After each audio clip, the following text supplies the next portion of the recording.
Finally one piece के chapter 1099 के साथ ये चीज एक्सप्लेन करके दिखा दी गई है कि क्यों कुमा को टायरेंट का टाइटल दिया गया है, क्योंकि इस बंदे ने अपने दम पे पूरे एक किंगडम को 2 बार डिफेंड करके दिखाया है, जो एक्सप्लेन करती है इसकी कमाल की स्ट्रेंथ को। क्योंकि एक तो ये बंदे के पास पहले ही बुकानियर ट्राइब से होने की वजह से बहुत ही कमाल की रॉ स्ट्रेंथ एंड एक अच्छा खासा बॉडी साइज था, और ऊपर से इसकी डेविल फ्रूट पावर्स, जिसे one of the best devil fruit में से एक कंसिडर किया जाता है, क्योंकि ये उसको दोनों तरह की पावर जैसे कि offensive and defensive ability provide कराती है। फॉर एग्जांपल ये अपने हाथों से किसी भी तरह के अटैक को डिफ्लेक्ट कर सकता है, जिससे वो डिफेंस के लिए यूज करता है। दूसरा, वो अपने बबल्स को श्रिंक करके बड़े बड़े एक्सप्लोजन को भी क्रिएट कर सकता है, just like pressure cannon and air compression bomb की तरह, जो उसको एक अच्छा खासा ऑफेंसिव एबिलिटी प्रोवाइड कराता है, वो भी एक बहुत ही बड़े स्केल के अंदर, जो आप आज के चैप्टर में विटनेस करने वाले हो। तो हाँ, करंट के कुमा को आप एक योंको के लेवल का कैरेक्टर कंसीडर कर सकते हो, जो हम अभी तक ढंग से विटनेस नहीं कर पाए थे,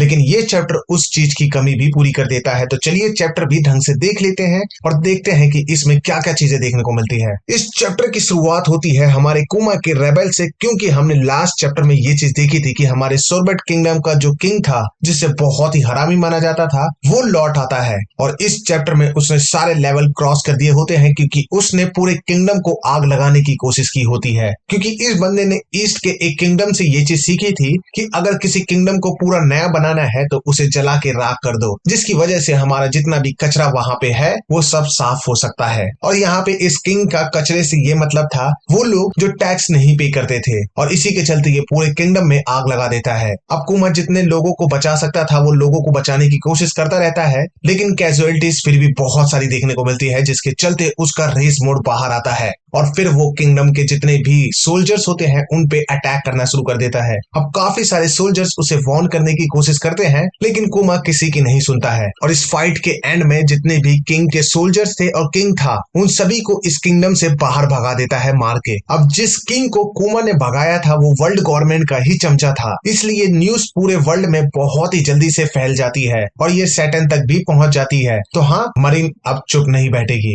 लेकिन दूसरी तरफ हमारे सोरबेट किंगडम के जितने भी लोग थे जिन्हें कुमा ने बचा लिया था, वो लोग उसे मसीहा मानने लगे थे, क्योंकि कुमा ने इस पूरे किंगडम को एक डिक्टेटरशिप से बचाया है, जो बिल्कुल भी छोटी बात नहीं थी। इसलिए सारे लोग कुमा कुमा करके चीयर करने लगते हैं, और कुछ देर बाद वो उससे रिक्वेस्ट करते हैं कि वो ही अगला किंग बने। लेकिन कुमा बड़े प्यार से उन्हें बोलता है कि शायद बुलडॉग मुझसे ज्यादा अच्छे किंग रह सकते हैं, क्योंकि बुलडॉग जो था वो इससे पहले का जो पहला किंग था वो बुलडॉग ही था, इसलिए। लेकिन हमारा बुलडॉग एंड हमारे जितने भी लोग होते हैं वो सब यही चाहते थे कि कुमा ही किंग बने, क्योंकि सब लोग जानते थे कुमा कितना काइंड है और वो लोगों के बारे में कितना ज्यादा अच्छा सोचता है। और उसी के बाद पैनल शिफ्ट करके हमें अडल्ट बोनी देखने को मिलती है, जो हर तरफ भाग रही होती है, जिसे देखने के बाद कुछ लोग उसे गिन्नी बोलते हैं, क्योंकि उसकी शक्ल बिल्कुल गिन्नी से मिलती जुलती थी, जिसको देखने के बाद बाकी सभी लोग एंड हमारा कुमा सब चौंक जाते हैं। लेकिन वो बताती है कि वो गिन्नी नहीं बोनी है, अब बुलडॉग ही जो हमारा पहले किंग रह चुका है, और अब वो हमारे कुमा का एडवाइजर भी है। वो कुमा को बताता है कि शायद ये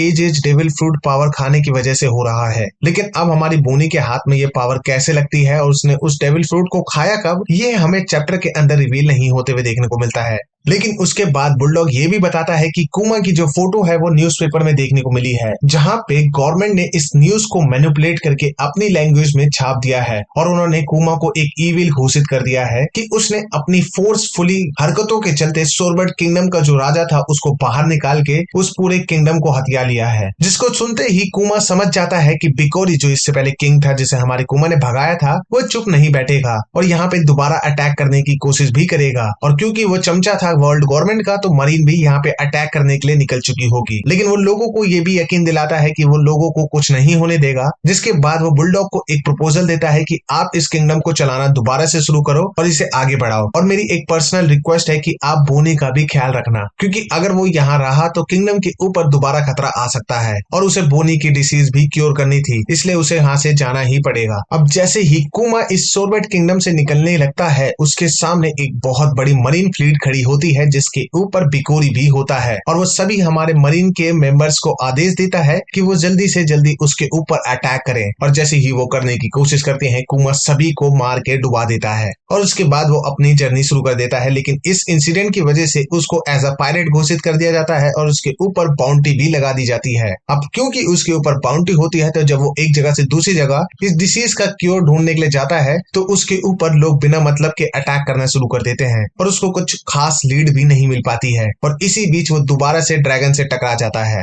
जिसके बाद ड्रैगन उससे पूछता है कि क्या वो ईस्टर्न रिवोल्यूशनरी आर्मी का हेड किसी और को बना सकता है, क्योंकि इससे पहले गिन्नी हुआ करती थी। और इस पे वो मंजूरी कुमा की इसलिए ले रहा होता है क्योंकि गिन्नी कुमा के बहुत ही ज्यादा क्लोज थी, जो हम सभी जानते हैं, जिस पे कुमा एग्री भी कर जाता है। अभी तक कुमा को कोई खास लीड नहीं मिली होती है, लेकिन उसको एक नाम पता चलता है जो बोनी को ठीक कर सकता है, वो है वेगापंक। और क्योंकि ड्रैगन उसको पहले से ही जानता था, तो वो उसकी हेल्प कर देता है उस लोकेशन को फाइंड करने के लिए, जिसके बाद हमारा कुमा वेगापंक की तलाश में एग हेड की ओर बढ़ जाता है। और जैसा हमने लास्ट चैप्टर के एक्सप्लेनेशन में ये चीज बताई थी कि शायद हमारे सिफायर स्टोन के डिसीज के चलते हमारी कुमा को बहुत बड़ा सेक्रीफाइस करना पड़ेगा और उसकी जो आज की हालत है वो इसी वजह से है। और यही चीज हमें इस चैप्टर में भी देखने को मिलती है, क्योंकि इसके बाद जैसे ही हमारा कुमा वेगापंक के पास पहुंचता है, दोनों एक दूसरे को देख के चौंक जाते हैं। क्योंकि हमारा कुमा बुकेनर ट्राइब से बिलोंग करता है, तो उसकी बॉडी बहुत ही ज्यादा बड़ी होती है, तो ऑब्वियसली ये थोड़ा नॉर्मल नहीं था। और दूसरी तरफ वेगापंक, जिसका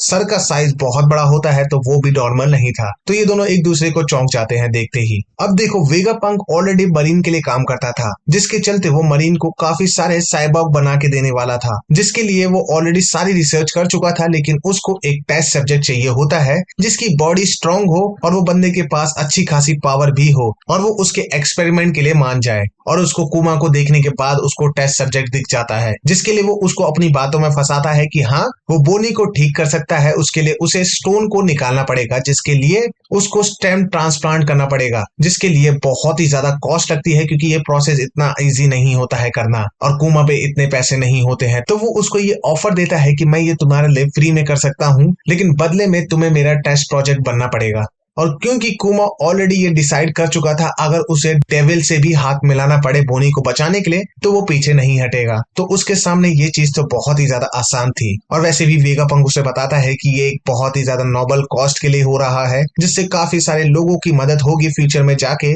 और आपको पता होगा कि हमारे कुमा का नेचर कैसा है, वो कितना ज्यादा काइंड है। तो वो वेगापंक की बातों में विश्वास करके उस प्रोजेक्ट के लिए हाँ बोल देता है। जिसके अगले ही पैनल में हमें सैटर्न देखने को मिलता है, जो बताता है कि ये साइबॉर्ग एक चलता फिरता वेपन होगा जो लोगों को मारने के लिए बनाया जा रहा है। जिसके बाद हमें वेगापंक जो है वो हमारा कुमा से काफी ज्यादा इंस्पायर्ड होता है और उसी के चलते इस साइबॉर्ग का जो नाम है वो पैसिफिस्टा रख देता है। और इसी के साथ ये चैप्टर यहाँ पे खत्म हो जाता है। लेकिन देखो, इस चैप्टर के बाद आपको कुमा की स्टोरी ऑलमोस्ट खत्म होते हुए देखने को मिल चुकी है। इसका मतलब है हमारे चैप्टर 1100 के अंदर काफी कमाल की चीजें देखने को मिलने वाली है। और आप ये चीज सोच रहे होंगे कि अभी तक ड्रैगन ने इसके ऊपर कोई भी इन्वॉल्वमेंट क्यों नहीं करी है, या उसने कुमा की मदद करने की कोशिश क्यों नहीं करी है। तो उसको हम एक सेपरेट वीडियो के अंदर बात करेंगे। लेकिन हाँ, अपने अगले चैप्टर के अंदर मोस्ट प्रोबेबली ऐसा हो सकता है कि शायद हमारी रिवोल्यूशनरी आर्मी आके हमारे लूफी या उसके क्रू की मदद कर सकती है, क्योंकि इस पॉइंट पे ऐसा और कोई नहीं लग रहा है जो हमारे लूफी की मदद कर सकता है। या तो लूफी खुद खड़ा होकर फाइट करने के लिए तैयार हो जाएगा, लेकिन मुझे नहीं लगता है कि वो इस पॉइंट पे इतना स्ट्रांग है कि वो सैटर्न और किजारू दोनों को अकेले ही हैंडल कर सकता हो। तो कोई ना कोई एक्सटर्नल कैरेक्टर जरूर आके उसकी मदद करने वाला होगा, जो मोस्ट प्रोबेबली होने वाला है ड्रैगन, क्योंकि उसको हमने बहुत ही सारे चैप्टर में लगातार देख लिया है और इससे पहले भी हमें रिवोल्यूशनरी आर्मी के बारे में काफी सारी चीजें देखने को मिल चुकी हैं। लेट्स सी 1100 चैप्टर के अंदर हमें क्या क्या कमाल की चीजें देखने को मिलने वाली है। लेकिन don't forget to subscribe our channel, ताकि आपको वो वीडियो भी देखने को मिल सके। आगे मिलते हैं किसी और कमाल की वीडियो के साथ, तब तक के लिए जय Hind and thanks for watching.